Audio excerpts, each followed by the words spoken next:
रुद्र संहिता चतुर्थ खंड अर्थात जिसे कुमार खंड भी कहा जाता है। अध्याय 1। वंदना करने से जिनका मन प्रसन्न हो जाता है, जिन्हें प्रेम अत्यंत प्यारा है, जो प्रेम प्रदान करने वाले पूर्णानंद में भक्तों की अभिलाषा पूर्ण करने वाले संपूर्ण ऐश्वर्यों के एकमात्र आवास स्थान और कल्याण स्वरूप हैं। सत्य जिनका श्री विग्रह है, जो सत्य में है, जिनका ऐश्वर्य त्रिकाला बाधित है, जो सत्य प्रिय एवं सत्य प्रदाता हैं। ब्रह्मा और विष्णु जिनकी स्तुति करते हैं, स्वेच्छानुसार शरीर धारण करने वाले उन भगवान शंकर की मैं वंदना करता हूँ।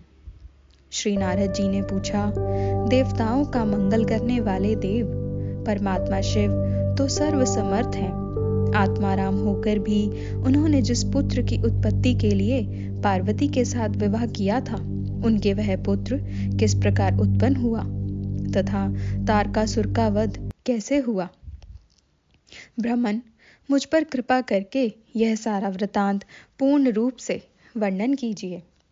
इसके उत्तर में ब्रह्मा जी ने कथा प्रसंग सुनाकर कुमार के गंगा से उत्पन्न होने तथा कृतिका आदि 6 स्त्रियों द्वारा उनके पाले जाने, उन चहों की संतुष्टि के लिए उनके 6 मुख धारण करने और कृतिकाओं के द्वारा पाले जाने के कारण उनका कार्तिकेय नाम होने की बात कही। तदनंतर उनके शंकर गिरिजा की सेवा में लाए जाने की कथा सुनाई। फिर ब्रह्मा जी ने कहा, भगवान शंकर ने कुमार को गोद में बैठाकर अत्यंत स्नेह किया। देवताओं ने उन्हें नाना प्रकार के पदार्थ, विद्याएं, शक्ति और अस्त्र शस्त्र आदि प्रदान किए। पार्वती के हृदय में प्रेम समाता नहीं था। उन्होंने हर्षपूर्वक मुस्कुराकर कुमार को परमोत्तम ऐश्वर्य प्रदान किया, साथ ही चिरंजीवी भी बना दिया। लक्ष्मी ने दिव्य संपत्ति तथा एक विशाल एवं मनोहर हार अर्पित किया। सावित्री ने प्रसन्न होकर सारी सिद्ध विद्याएं प्रदान की। मुनिश्रेष्ठ, इस प्रकार वह महोत्सव मनाया गया। सभी के मन प्रसन्न थे। विशेषतः शिव और पार्वती के आनंद का पार नहीं था। इसी बीच देवताओं ने भगवान शंकर से कहा, प्रभु, यह तारकासुर कुमार के हाथों ही मारा जाने वाला है, इसलिए यह पार्वती परिणय तथा कुमार उत्पत्ति आदि उत्तम चरित घटित हुआ है। अतः हम लोगों के सुखार्थ उसका काम तमाम करने के हेतु कुमार को आज्ञा दीजिए। हम लोग आज ही अस्त्र शस्त्र से सुसज्जित होकर तारक को मारने के लिए रणयात्रा करेंगे। ब्रह्मा जी कहते हैं, मुने, यह सुनकर भगवान शंकर का हृदय दयाद्र हो गया। उन्होंने उनकी प्रार्थना स्वीकार करके उसी समय तारक का वध करने के लिए अपने पुत्र कुमार को देवताओं को सौंप दिया। फिर तो शिव जी की आज्ञा मिल जाने पर ब्रह्मा, विष्णु आदि सभी देवता एकत्र होकर गुह को आगे करके तुरंत ही उस पर्वत से चल दिए। उस समय श्री हरि आदि देवताओं के मन में पूर्ण विश्वास था कि ये अवश्य तारक का वध कर डालेंगे। वे भगवान शंकर के तेज से भावित हो कुमार के सेनापतित्व में तारक का संहार करने के लिए रणक्षेत्र में आए। उधर महाबली तारक ने जब देवताओं के इस युद्धो उद्योग को सुना, तब वह भी एक विशाल सेना के साथ देवों से युद्ध करने के लिए तत्काल ही चल पड़ा। उसकी उस विशाल वाहिनी को आती देख देवताओं को परम विस्मय हुआ। फिर तो वे बलपूर्वक बारंबार सिंहनाद करने लगे। उसी समय तुरंत ही भगवान शंकर की प्रेरणा से विष्णु आदि संपूर्ण देवताओं के प्रति आकाशवाणी हुई। आकाशवाणी ने कहा, देवगण, तुम लोग जो कुमार के अधिनायक तत्व में युद्ध करने के लिए उद्यत हुए हो, इससे तुम संग्राम में दैत्यों को जीतकर विजयी होगे।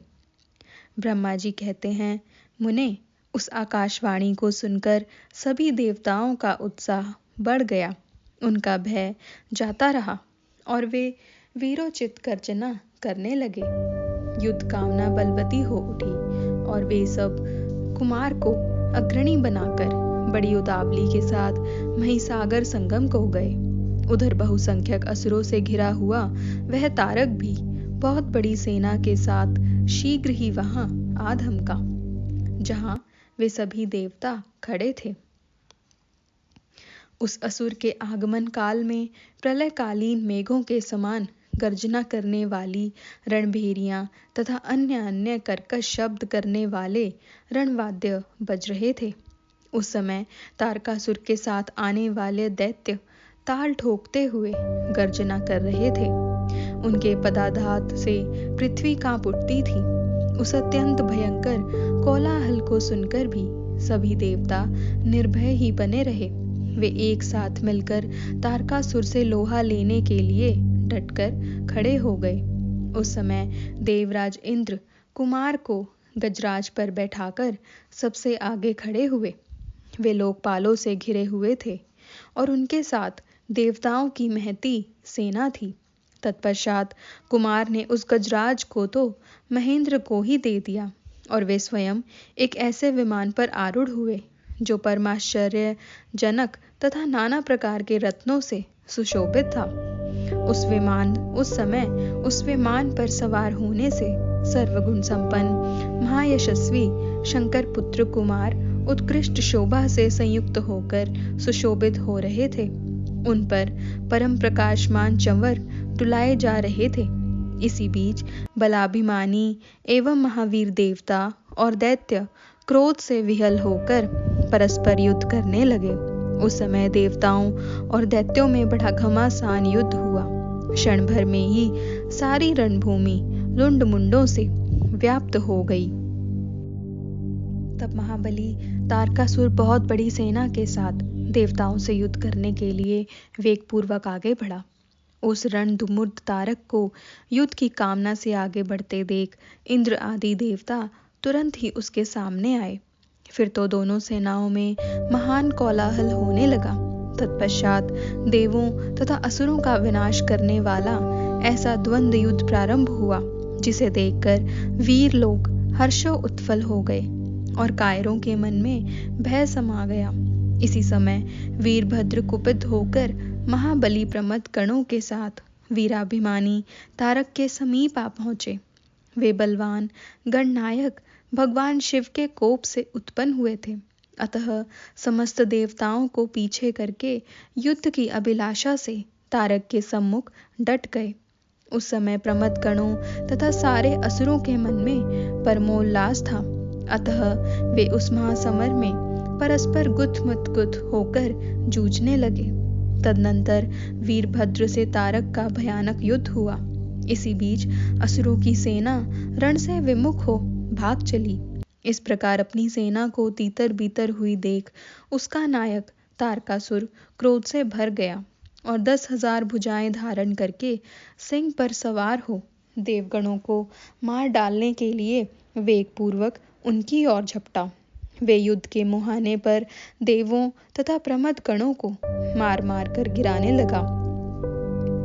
तब प्रमद गणों के नेता महाबली वीरभद्र उसके उस कर्म को देखकर उसका वध करने के लिए अत्यंत कुपित हो उठे। फिर तो उन्होंने भगवान शिव के चरण कमल का ध्यान करके एक ऐसा श्रेष्ठ त्रिशूल हाथ में लिया, जिसके तेज से सारी दिशाएं और आकाश प्रकाशित हो उठे। इसी अवसर पर महान कौतुक प्रदर्शन करने वाले स्वामी कार्तिक ने तुरंत ही वीर बाहु द्वारा कहलाकर उस युद्ध को रोक दिया। तब स्वामी की आज्ञा से वीरभद्र उस युद्ध से हट गए। यह देखकर असुर सेनापति महावीर तारक कुपित हो उठा। वह युद्ध कुशल तथा नाना प्रकार के अस्त्रों का जानकार था, अतः देवताओं को ललकार कर उन पर बाणों की वृष्टि करने लगा।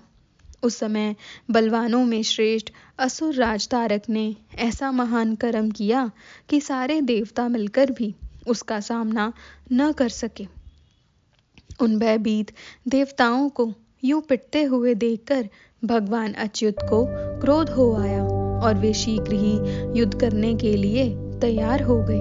उन भगवान श्री हरि ने अपने आयुध सुदर्शन चक्र और शार्दूल धनुष को लेकर युद्ध स्थल में महादैत्य तारक पर आक्रमण किया। मुने तदनंतर सबके देखते देखते श्री हरि और तारकासुर में अत्यंत भयंकर एवं रोमांचकारी महायुद्ध छिड़ गया। इसी बीच अच्युत ने कुपित होकर महान सिंहनाद किया और धधकती हुई ज्वालाओं के प्रकाश वाले अपने चक्र को उठाया। फिर तो श्री हरि ने उसी चक्र से दैत्यराज तारक पर प्रहार किया।